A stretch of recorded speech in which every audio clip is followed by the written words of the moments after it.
are passionate in all ways, especially when it comes to your lady. Do you know about us? Oh, yes. Absolutely. Okay.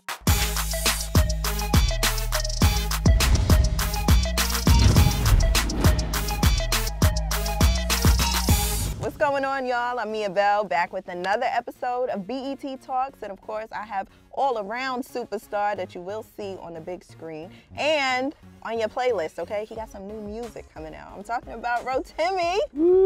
How you feeling? I feel blessed and highly favored. Absolutely, and I could feel it on you, and that is exactly why I wanted to introduce you with the most warm heart. Because we're so excited that you're back and, like, you know, jumping back into the music. Yeah. It doesn't feel like it's been that long, because I feel like artists typically, you know, they take their time to produce the work that they feel really great about. So, you know, I know for you it may feel like it's been a while, but I think due time, perfect timing. Perfect timing. I think we have to understand that there's no rush. Right. You know, like, I think society tries to speed people up, you know, and that's where you don't give your best work, you know. So for us, it was like, let's start from the beginning. Let's figure the drawing board, who needs to be around, what energy, what vibe, what mindset. So it took all of that to kind of just get to this place. Okay, I love that. And we're gonna dive deep into it because I get want to hear it. Let's get it. But first, we're gonna do a quick game of Would You Rather. Okay. Would you rather play your role of Dre in real life? Would you rather that be your real life situation or your new role on The Chi be your real life situation? Oh, those are both hard ones. I'll give you 3,000 reasons why I take The Chi. Why? Because Dre will die. I know. He will die. Dre had a hard life. It was a lot, you know? It was a lot. But no, for me, playing Pastor Charles in The Chi is dope, you know. Pastor Charles? You see what's going on there? Your boy got range, baby. You know what I'm saying? You know? But no, it's a blessing because I'm able to, I had this conversation with somebody and I realized I hadn't smiled on TV in 10 years. So this is the first time people get to see me smile, be charming, be, you know, even just how I am with a woman on camera. So like, it's fun, and then also I love God. So like, spiritually, like I feel like, you know, playing Pastor Charles on The Chi is a vibe. You know, Dre was very, very polarizing. You know, I'm forever grateful for it, but I think it's new beginnings. Yeah. Now, of course, my team wants to know the whole Joe Loft debate. Oh, Jesus. Would you rather Joe Loft from Niger? Which one of y'all did this? Or Ghana? Which one of y'all did this? Raise your hand. Don't be shy. I say Senegalese.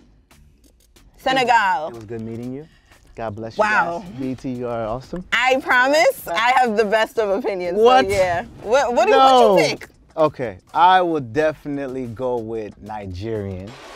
But you know, Ghanaian is not bad. Yeah, Ghanaian is not bad. And that's only because you're a Niger boy. I'm a Niger boy now, but you know, Ghanaian is if it's 10, then it'll be like 9.99. Okay.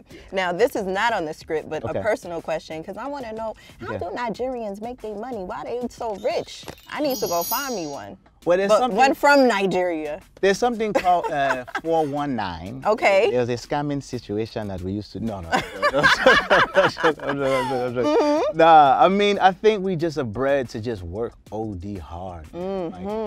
Like the Nigerian man comes from the mindset that we are kings. The Nigerian woman comes from queen. It's just royalty in our blood.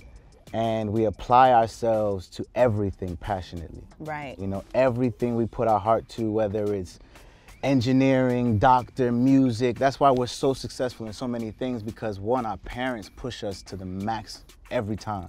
There's no such thing as an A-. It started at that level. Like, you can't get an A-. And for me, I'm first generation Nigerian, so my parents fought and fought and fought to get here. Right. So they're like, if we fought here and we were homeless and then we graduate from Ivy League schools, you have no excuse. Right. So that was the mindset that was put into us. And most of us have that same story, especially the first generation. Like, we gotta go hard, there is no failure. So yeah, we just when you start from 3, 4 years old, having that mentality of you gotta be the best, by the time you're 30, it's just a habit. Right. You know, and so you see a lot of success from that, you know? Of course, and always wanting to produce the best work. Always. You guys are passionate in all ways, like you said, especially when it comes to your lady, the women. Do you know about us? Oh, yes. Absolutely. Okay. Please, do not make me use my accent.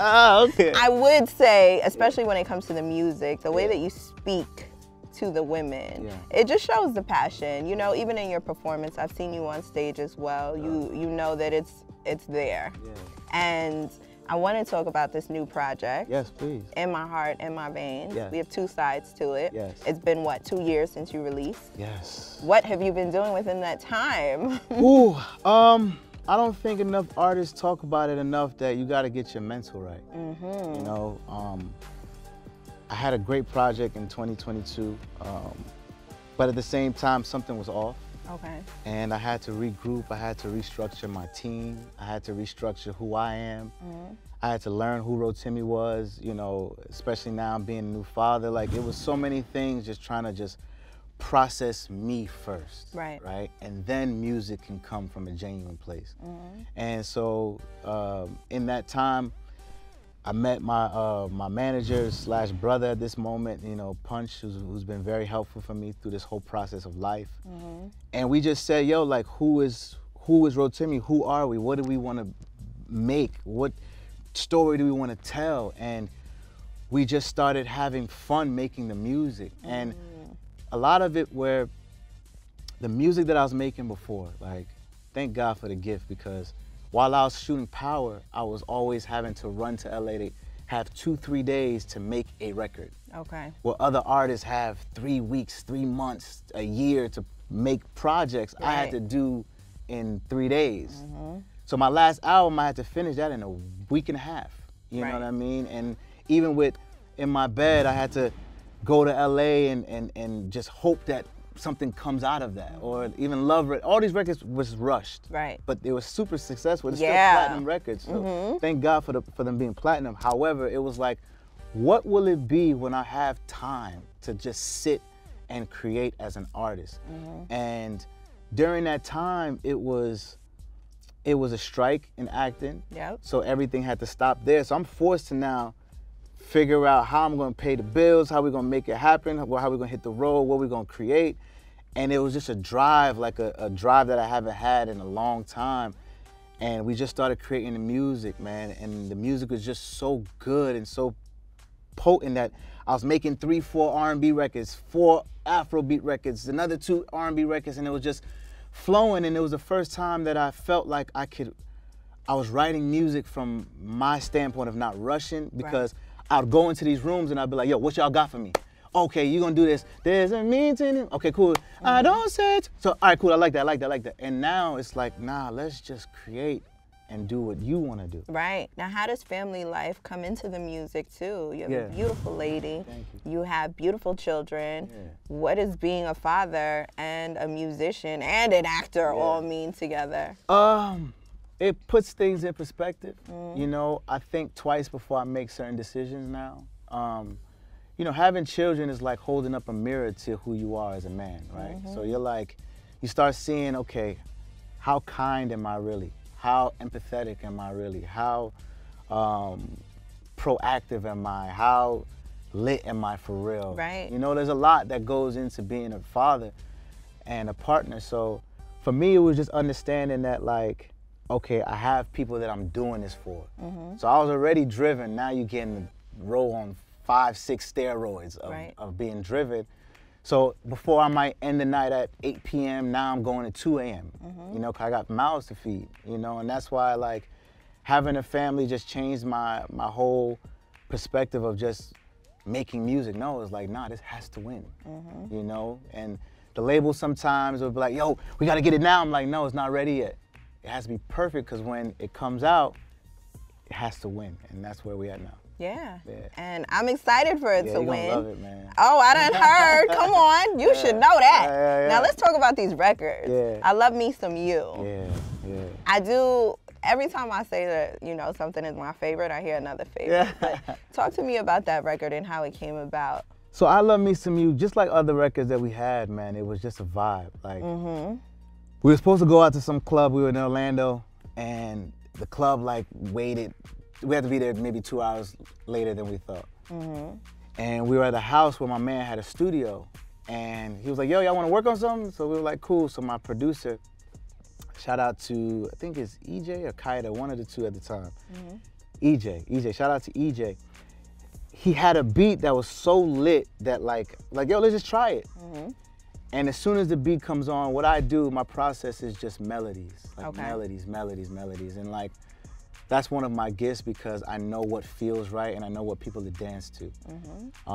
My business partner, manager, and writing partner, Punch, he's really good with lyrics. And so we have a conversation of, yo, what do we want to say? And what words, you know? And he was like, yo, well, I told this girl one time, like, yo, I love me some you. We love to hear that. I was like, yo, I said the same thing. We love to hear that. Why you think it's my favorite? I love it. So like, it was like, yo, that's lit. Let's do that. So he just said the words, and I immediately just came up with the melodies for the words he had just said. And it was just like, okay, this feels good. That's the hook. And then we just talk it out, conversation. And when it's all said and done, it just comes out the way it is. But it's a feel-good record that we wanted something that when people hear it, it's like a cool R&B vibe, soca energy, Caribbean, Afrobeat, all a melting pot of just in one record. And when you hear that, it just feels really good. And the visuals, again, we have 18 music videos for each record. So, wow. And I directed all of them. Oh yes, this is your directorial debut. So it's out now. I Love Me Some You videos out now. But yeah, it's just this freedom of just let me just use every vein of gift in my body. Yeah, that's what we did. Be sure to check out part 2, the bonus episode of my exclusive interview with Rotimi on BET Talks.